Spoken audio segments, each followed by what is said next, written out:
Então, vamos começar o primeiro módulo do nosso curso, que é o módulo de treinamento. Como eu tinha dito na apresentação do curso, esse módulo é muito importante, porque se você não conhecer as bases do treinamento, você está sujeito a errar muito, mas muito mesmo na prescrição. E outra coisa, como eu disse lá no começo, é importante conhecer os tópicos que a gente vai abordar aqui no curso. Eu tinha falado isso em relação a hormônios, né? Mas isso vale para tudo. Porque muitas vezes você vai quebrar a cabeça, você vai montar lá o planejamento bonitinho, aí vai voltar o paciente dali 15, 30 dias, você vai ver que a coisa não saiu do jeito que você esperava. Aí naquele momento, o bom profissional pensa assim, não, pô, deixa eu refazer aqui, deixa eu revisar o que eu fiz, porque pode ser que eu tenha feito alguma coisa de errado.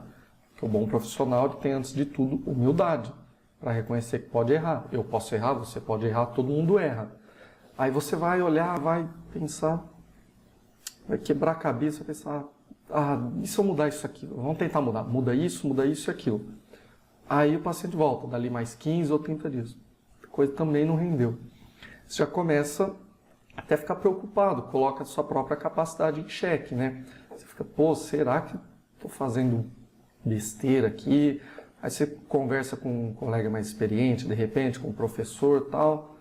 Aí você vai ver, estava certo o que você estava fazendo. O problema estava no bonitão do aluno que estava fazendo o treino todo errado. Tinha um monte de coisa errada no treino, por isso que não estava vindo o resultado. Sua parte estava correta. Então você, conhecendo as bases do treinamento, é claro, como eu sempre digo, cada um do seu quadrado. Você não vai prescrever o treino, o profissional de educação física não vai prescrever a dieta, o médico não vai prescrever o que o nutricionista tem que fazer, o que o fisioterapeuta tem que fazer, cada um na sua área. Porém, quando você conhece, você tem pelo menos a noção de como a coisa funciona, você já tem como conversar. Falar, ô, meu camarada, você está fazendo como o mesmo treino que você falou, assim, assim, assado? Então, é o seguinte, ó, quando você faz isso, assim, assim, assado, vai acontecer isso, isso, aquilo de adaptação. Então, vai prejudicar o seu desempenho ao longo do tempo.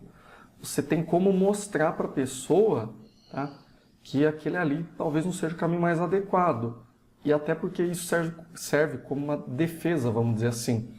Porque, como eu disse, ele está lá, ele está pagando lá o seu atendimento, está lá 4, 5 meses e a coisa não está andando do jeito que era esperado. A primeira coisa que a pessoa vai pensar, vou mudar de nutricionista, isso daí não entende não.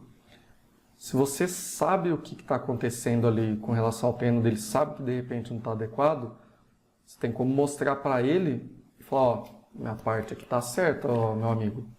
A questão aí é com o treino, tá? Porque muitas vezes não, via de regra, o que vai chegar no seu consultório é o paciente que treina por conta, ou às vezes vê algumas dicas na internet. Quando muito, ele segue ali, pede para o profissional da academia montar, o professor ali da academia montar o treino. Mas a gente sabe, é humanamente impossível o professor ali da academia montar um treino com a qualidade, vamos dizer, um padrão alto de qualidade. Porque ele tem que dar conta de não sei quantos alunos, ele monta o treino muitas vezes ali na hora. Não tem como ele fazer um trabalho individualizado. Então você tendo essas informações em mão, você tem como mostrar para o seu paciente, tá? Olha, de repente isso aqui que você está fazendo não é o mais adequado e tal. Obviamente o cenário ideal seria o paciente ter um personal ou uma consultoria online de treinamento e o nutricionista, né? Mas a gente sabe que não é o que acontece. A gente vive uma situação aí que quando a pessoa procura o nutricionista, a gente já fica feliz, porque já não está buscando dieta no Google nem nada do tipo. Então a gente tem que ter esse tipo de conhecimento, beleza? Aqui nesse módulo de treinamento, a gente vai ver brevemente o histórico do treinamento esportivo, as bases do treinamento, que é muito importante você ter isso aqui bem sólido, bem consolidado aí na sua mente. Conceitos básicos do treinamento de força. E por que aqui a gente vai ver muito de treinamento de força? Como eu disse, o que mais vai chegar para você no seu consultório é praticante de musculação. Então a gente vai ver essa base geral e vai focar nisso, tá? Quando eu falo treinamento de força, daqui para frente, tá? Entenda, treinamento de força de academia, vamos dizer assim, tá? A gente vai ver o treinamento de força voltado para academia, não um atleta e tal, por exemplo, um levantador de peso ou algo assim.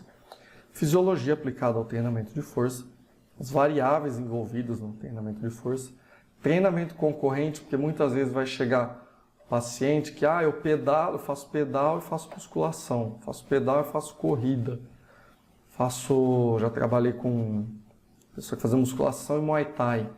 Então a gente vai ter toda essa base para saber o que pode atrapalhar, o que não pode. E aspectos básicos da periodização. Periodização vamos dizer assim, falando do modo bem simplista, a organização do treinamento. A gente não vai ver aprofundado, porque isso aqui é tema para horas, dias até, mas a gente vai ter pelo menos a base. Então vamos começar já com o histórico do treinamento esportivo. O treinamento esportivo está intimamente ligado com o ser humano. Quando a gente vai buscar na história, a gente vê civilizações antigas. Já a gente encontra registros de que eles praticavam treinamento esportivo.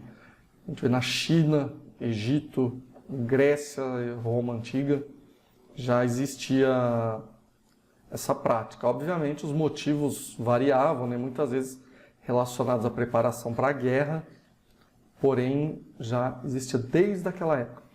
Tem uma lenda muito famosa, quando a gente fala de musculação, que é a lenda do Milo de Crotona.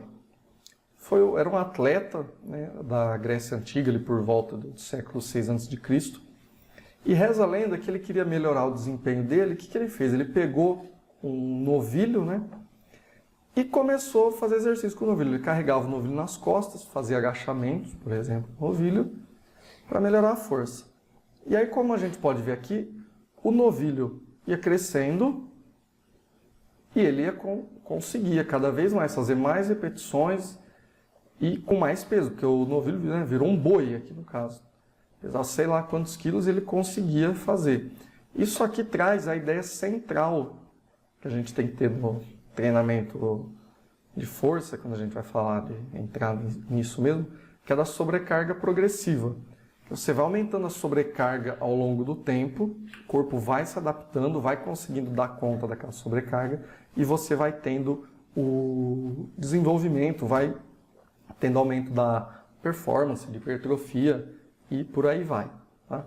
Achei interessante trazer o histórico porque é legal a gente saber de onde vêm as coisas. Às vezes tem coisas que a gente vai ver que a gente pensa que é coisa nova, não sei o quê, e existe há décadas, séculos, tá? Por aí vai.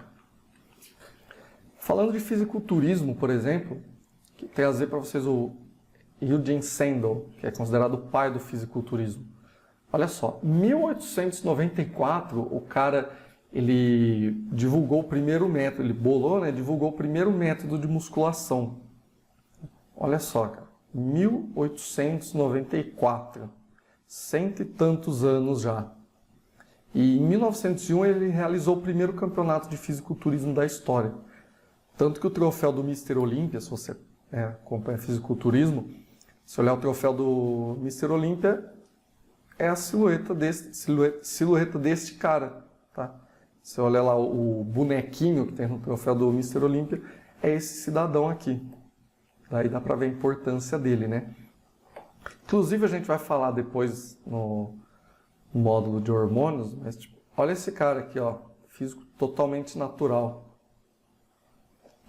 E há mais de 100 anos atrás, não tinha, sei lá, naquela época, não existia, sei lá, 5, 10% do conhecimento que se existe hoje, talvez bem menos. Não se existia conhecimento que a gente tem hoje de treinamento, de nutrição. E olha o físico do cara. Aí chegou o paciente no seu consultório e fala, então tem genética, meu metabolismo é lento, não sei o quê.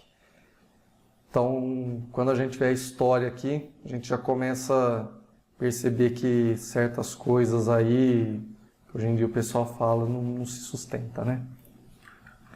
Então, pessoal, chegamos ao fim desse módulo, que foi mais para a gente começar a aquecer os motores, vamos dizer assim, e te vejo no próximo módulo.